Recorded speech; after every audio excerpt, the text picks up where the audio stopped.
Em breve, os dinossauros estarão de volta ao cinema, num mundo jurássico idealizado por Steven Spielberg em 1993.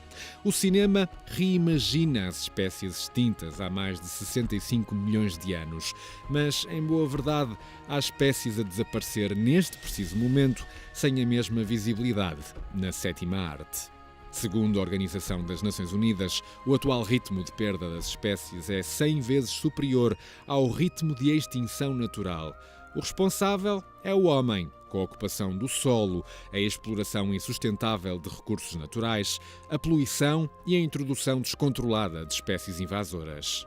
Anfíbios, aves, mamíferos e coníferas. Há várias espécies em risco de extinção a nível mundial e, embora se possa pensar que umas são mais importantes do que as outras, a verdade é que o mundo gira em torno de um equilíbrio biológico essencial à vida, mas invisível aos olhos dos humanos.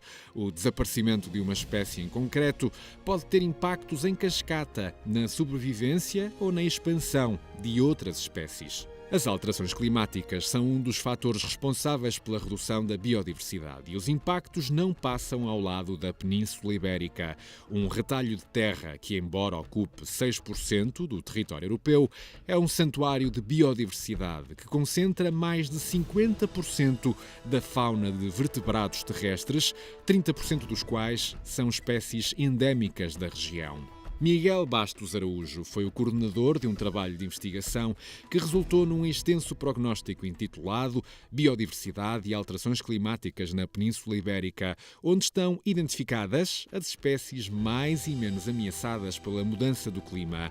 Um trabalho que o programa Biosfera, da RTP2, deu a conhecer em abril do ano passado.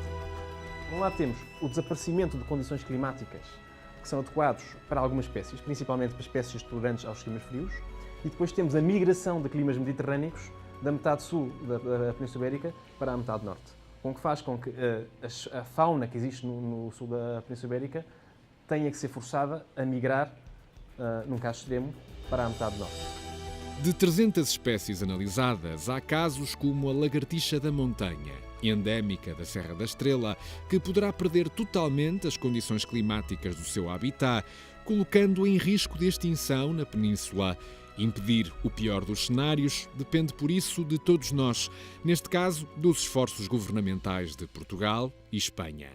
Nós propomos a criação de uma espécie de lista laranja, portanto, espécies que ainda não estão ameaçadas, mas que poderiam vir a estar ameaçadas no caso dos cenários climáticos que estão projetados se verificarem. Por outro lado, há medidas que têm a ver com a gestão do habitat. Medidas que impliquem, por exemplo, uma diversificação do tipo de habitats numa determinada região, aumentam a resiliência dessas áreas e a capacidade de retenção das áreas de espécies que poderiam ser forçadas a sair. Temos a definição de corredores ecológicos que permitam que facilitem a migração das espécies, por exemplo, de sul para norte. E, finalmente, em casos drásticos, será necessário criar novas áreas protegidas, porque algumas áreas protegidas poderão deixar de cumprir as funções para as quais foram criadas, pelo fator de migração das espécies. Uma última medida que ainda é mais drástica, que são as chamadas medidas de conservação ex situ, não é? Portanto, como se está a fazer agora com o lince, que é a reprodução assistida em cativeiro, para eventual depois reintrodução.